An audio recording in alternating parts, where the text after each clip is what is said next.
जय श्री सीताराम मित्रों। आज हम बात करेंगे आर्थिक रूप के लेकर के व्यक्ति के जीवन में कमजोरियां क्यों बनती है, आर्थिक तंगी क्यों बनी रहती है, या व्यक्ति के जीवन में पैसे बहुत आते हैं पर वो रुकते क्यों नहीं हैं, या व्यक्ति बहुत प्रयास करता है पर पैसे कमाने में असमर्थ होता है, असफल होता है। क्या कारण होता है कि धन नहीं रुकता है। और एक बात और है, जिस व्यक्ति के जीवन में धन नहीं है वो व्यक्ति समझ लीजिए कुछ भी नहीं है, क्योंकि लक्ष्मी सब कुछ है। तो इस पर हम बहुत विस्तार से चर्चा करेंगे और लास्ट तक आप जरूर देखिए। हम आपको कुछ ऐसा उपाय बताएंगे कि जिससे व्यक्ति के जीवन में धन की कमी नहीं होगी, या ये कह सकते हैं कि आर्थिक रूप से कमजोर व्यक्ति के लिए बहुत ही महत्वपूर्ण रहने वाला है। क्या क्या कारण होता है जो व्यक्ति के जीवन में आर्थिक कमी होती है, यानी धन संपत्ति से कमियां बनती है। धन संपत्ति चाहे जितना कमा ले पर वो रुक नहीं पाता है, या ये कहते हैं कि धन का नुकसान होता रहता है। धन दो प्रकार से होते हैं, एक होता है पैसा कमाना और दूसरा होता है अपनी भूमि या पैतृक संपत्ति। पर सबसे ज्यादा महत्वपूर्ण होता है पैसा। पैसे की तंगी जो होती है उसका कारण प्रमुखतः जो होता है वो मैं बताऊंगा। सर्वप्रथम तो होता है एक दारिद्र्य योग। दारिद्र्य योग क्या होता है, कैसे बनता है, उस पर हम बात करेंगे। उसके साथ साथ में व्यक्ति के जीवन में आर्थिक तंगी उसके सेकंड हाउस से देखा जाता है। कुंडली का दूसरा भाव यदि कमजोर हो रहा है, या कुंडली के दूसरे भाव में अशुभ ग्रह हैं, या शनि की दृष्टि पड़ गई, राहु केतु बैठ रहे हैं अशुभ अवस्था में होकर के, तो ऐसे व्यक्ति के जीवन में धन की स्थिरता नहीं बन पाती है, या ये कह सकते हैं कि वो अनावश्यक धन का खर्च भी करता है। कारण क्या होता है? देखिए, राहु केतु अशुभ अवस्था में आएंगे तो अनावश्यक खर्च कराएंगे, ओवर थिंकिंग लाएगा, अलग अलग जगहों पर पैसा इन्वेस्ट कराएगा और नुकसान कराएगा। परंतु यदि उस स्थान का स्वामी ग्रह कमजोर है तो भी दिक्कत होता है। दारिद्र्य योग यदि बन रहा है तो भी समस्या होता है। पितृ ऋण होता है, उसमें भी व्यक्ति को समस्याएं उत्पन्न होती है, जैसे कहते हैं ना, पितृदोष भी कहते हैं। तो इन सब चीजों की वजह से व्यक्ति के जीवन में धन की कमी होती है। अब इसका कैसे पता करें कि दारिद्र्य योग कैसे बन रहा है, यह भी जानना जरूरी है।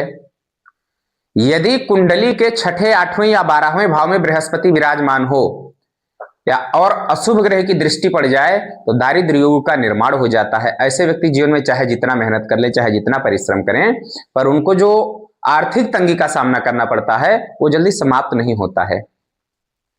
उसके साथ साथ में पितृदोष जो बनता है उससे भी आर्थिक समस्याएं उत्पन्न होती है।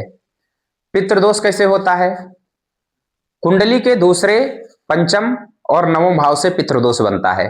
बहुत सारे लोगों की भ्रांतियां होती है कि सूर्य और शनि या राहु केतु साथ में आ जाए तो पितृदोष हो जाता है किसी भी स्थान पे, पर ऐसा नहीं होता है। पितृदोष पर हम विस्तार से अलग से एक और बनाएंगे एपिसोड, जिसको आप लोग देखिएगा और जानिएगा कि क्यों बनता है, कैसे बनता है।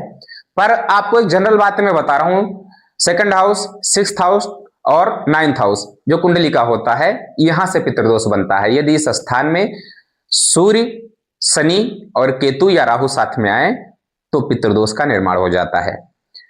और इस पर हम ये भी बताएंगे कि क्या उपाय करना चाहिए। जैसे, क्योंकि सबसे महत्वपूर्ण क्या है, देखो, दोष तो हर किसी के कुंडली में बन जाता है, किसी के भी कुंडली में बनेगा। और परेशानी है यदि जीवन में तो कुछ ना कुछ तो समस्याएं है ही, तभी बन रहा है। पर इससे बाहर कैसे निकलें, क्या समस्या का समाधान है, उसको हम बताएंगे। देखेंगे आगे कि इसका बेहतर से बेहतर उपाय हम आपको क्या दे सकते हैं। इसमें हम कई प्रकार से उपाय बताएंगे, परंतु सर्वप्रथम हम बात करेंगे जो आपको हमने बताया था, दारिद्र्य योग बनता है। इसके लिए कैसे आपको उपाय करना है? सर्वप्रथम तो बृहस्पतिवार के दिन कुछ पीली चीजों का दान करिए।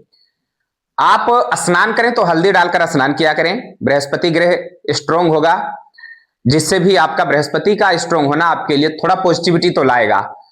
परंतु श्री सूक्त का पाठ करना सबसे महत्वपूर्ण होता है। यदि किसी के भी कुंडली में दारिद्र्य योग बन रहा है, ऐसे जातक को श्री सूक्त का पाठ प्रतिदिन करना चाहिए। इससे दारिद्र्य योग का प्रभाव समाप्त कर देता है। उसके साथ साथ में हर ग्रहों का अलग अलग दान होता है। जैसे व्यक्ति को कर्ज हो रहा है तो उसका अलग दान होता है, आपकी कुंडली में सेकंड हाउस में कौन सा ग्रह बैठा हुआ है उसके लिए अलग अलग दान होते हैं, ठीक है, उस पर भी हम विस्तार से और एपिसोड में चर्चा करेंगे। परंतु आप भी कुंडली विश्लेषण कराइए और देखिए कि आपकी कुंडली में आर्थिक स्थिति को कमजोर करने वाला कौन सा ग्रह है। उस प्रकार से आपको उसका उपाय बताया जाएगा। उसके लिए आप चिंता ना करें, नीचे आपको नंबर दिए जा रहे हैं, आप उस पर संपर्क करिएगा और विस्तार से कुंडली विश्लेषण करवा करके और उसका समाधान भी आपको बताया जाएगा। आप निराश नहीं होंगे, निश्चित ही आपको आगे बढ़ने का कुछ अवसर या कुछ सहयोग आपका हम जरूर कर सकते हैं। आगे हम बात करेंगे और क्या करना चाहिए। जैसे कि किसी भी व्यक्ति की कुंडली में आर्थिक स्थिति से संबंधित समस्याएं बनती है, उसका एक कारण शुक्र ग्रह भी होता है। शुक्र यदि कमजोर होता है तो भी व्यक्ति को आर्थिक तकलीफें होती है, परेशानियां उठानी पड़ती है। ऐसे व्यक्ति को इत्र का प्रयोग निरंतर करते रहना चाहिए। कहीं भी जाइए इत्र का प्रयोग करें, सफेद वस्त्र धारण करें, सफेद चीज का दान करें, भगवान शिव जी को गंगा जल में कच्चा दूध मिलाकर अर्पित करें।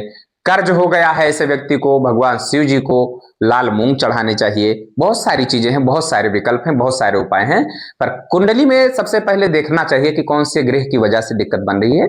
उसके लिए आप विश्लेषण करवाइए और विस्तार से अपने कुंडली के विषय में जानकारी प्राप्त कर सकते हैं। आगे हम नेक्स्ट एपिसोड में आपको अभी बताएंगे कि दूसरा क्या कारण होता है आर्थिक तंगी के लिए, उस पर भी हम चर्चा करेंगे। पर वीडियो बहुत लॉन्ग ना हो इसके लिए हम दूसरा एपिसोड बनाएंगे, आप जरूर देखिएगा। हो सकता है कि आपके जीवन में उस कारण से भी समस्या बन रही हो। तो इस एपिसोड के लिए बस इतना ही। नेक्स्ट एपिसोड में फिर हम आपसे मिलेंगे, तब तक के लिए दीजिए इजाजत। जय जय सीताराम।